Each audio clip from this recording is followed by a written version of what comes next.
जया एकादशी की व्रत कथा लेकर आए हैं। कई वर्षों पूर्व स्वर्ग लोक में राजा इंद्र राज्य करते थे। उनके लोक में सभी देवगण प्रसन्न थे। परिजात पुष्पों से लदे नंदन वन में एक दिन देवराज इंद्र सोमरस का पान कर रहे थे। अप्सराएं उन्हें प्रसन्न करते हुए नृत्य प्रस्तुत कर रही थी और कई गायक सुंदर संगीत प्रस्तुत कर रहे थे। मुख्य संगीतज्ञ चित्रसेन अपनी पत्नी मालिनी और पुत्र माल्यवान के साथ वहां उपस्थित थे। वहां एक पुष्पवती नाम की अप्सरा भी थी जो माल्यवान की तरफ आकर्षित हो गई।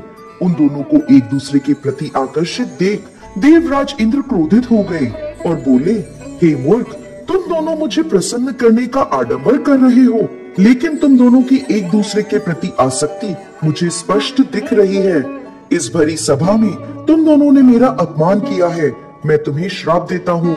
तुम दोनों इसी क्षण पिशाच योनि धारण कर लोगे, पति पत्नी के रूप में मृत्यु लोक में जाओगे और वहां अपने पाप कर्मों का फल भुगतोगे।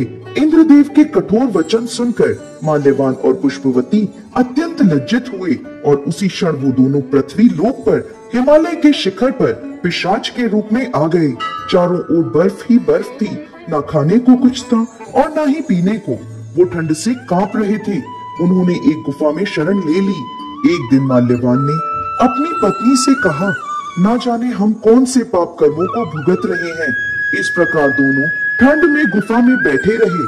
शीतलहरों के कारण उन्हें रात भर नींद नहीं आई और सारी रात जागते रहे। भगवान श्री हरि का ध्यान करते रहे। संयोग से वह दिन जया एकादशी का था। उस दिन कुछ भी ना खाने पीने और रात्रि जागरण करने से उन दोनों ने पिशाच का शरीर त्याग दिया और अपना दिव्य शरीर धारण कर लिया। एक दिव्य विमान उन्हें स्वर्ग ले गया। उन्हें देखकर देवराज इंद्र आश्चर्य में पड़ गए और पूछने लगे, तुमने ऐसा कौन सा पुण्य किया है जो तुम्हें मेरे इस श्राप से मुक्ति मिल गई? तब माल्यवान बोला, हे राजन, यह तो भगवान श्रीहरि की कृपा से हुआ है। हमने अनजाने में उनकी प्रिय जया एकादशी का पालन किया, जिससे हमें यह दिव्य शरीर प्राप्त हुआ है। यह सुन इंद्रदेव बोले, श्री हरि की भक्तिमय सेवा से मैं तुम्हें स्वर्ग में पुनः स्थान प्रदान करता हूँ।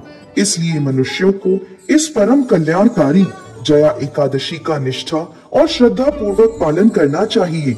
इस दिन किया गया उपवास जीवात्मा को वैकुंठ की प्राप्ति करवाता है।